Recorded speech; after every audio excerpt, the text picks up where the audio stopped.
Hello बच्चों, let's see this question. The question says that A and B are two independent events such that their probability are 3 by 10 and 2 by 5 respectively.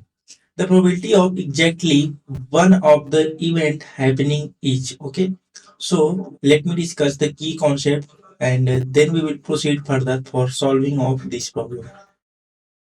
हमारे पास अगर कोई event है, ठीक है, उसके होने की प्रोबेबिलिटी जो है that is happening of event जो है उसकी प्रोबेबिलिटी हमारे पास पी है। मैं बोलूं फाइंड इसके ना होने की प्रोबेबिलिटी, ठीक है। तो नॉट हैपनिंग की जो प्रोबेबिलिटी होती है वो हमारे पास आती है 1 माइनस पी। ओके, इसका मतलब कि जो किसी भी इवेंट के होने और ना होने की प्रोबेबिलिटी का सम ऑलवेज 1 होता है। ओके, और एक कॉन्सेप्ट और है कि प्रोबेबिलिटी जो होती है किसी भी चीज की वो always less than equal to 1 होती है। Okay, this is also important concept. चलिए अब देखते हैं। इन्होंने कहा कि ए और बी दो इवेंट हैं। मैं यहाँ पे ए इवेंट को लिख रहा हूँ और यहाँ पे बी इवेंट को लिख रहा हूँ। देखिए, ए इवेंट के होने प्रोबेबिलिटी इन्होंने कहा 3/10 है, ये हैपनिंग की प्रोबेबिलिटी है। तो मैं अगर इनके कहूँ ए के ना होने प्रोबेबिलिटी क्या होगी, वो होगी 1 minus 3/10 that is being equal to 7/10। Okay, similarly B event के ऊपर आइए। बी इवेंट के होने की प्रोबेबिलिटी उन्होंने दी है 2/5। ओके, तो अगर मैं बोलूं इसके ना होने प्रोबेबिलिटी वो होगी 1 minus 2/5 that is being equal to 3/5।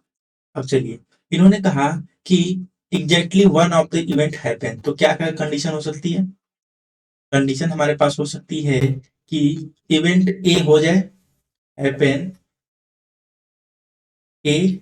Okay, let me right it something like this है, हमारे पास इवेंट ए हो जाए, ठीक है, ए हमारे पास हैपन हो जाए और बी ना हैपन हो, ठीक है, बाहर लगा दिया हमने प्लस।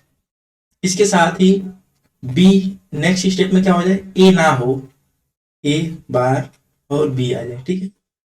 तो देखिए, ए के होने प्रोबेबिलिटी क्या है 3/10 इंटू बी के ना होने प्रोबेबिलिटी क्या है 3/5 प्लस ए के ना होने प्रोबेबिलिटी क्या है 7/10 और बी के होने प्रोबेबिलिटी क्या है 2/5।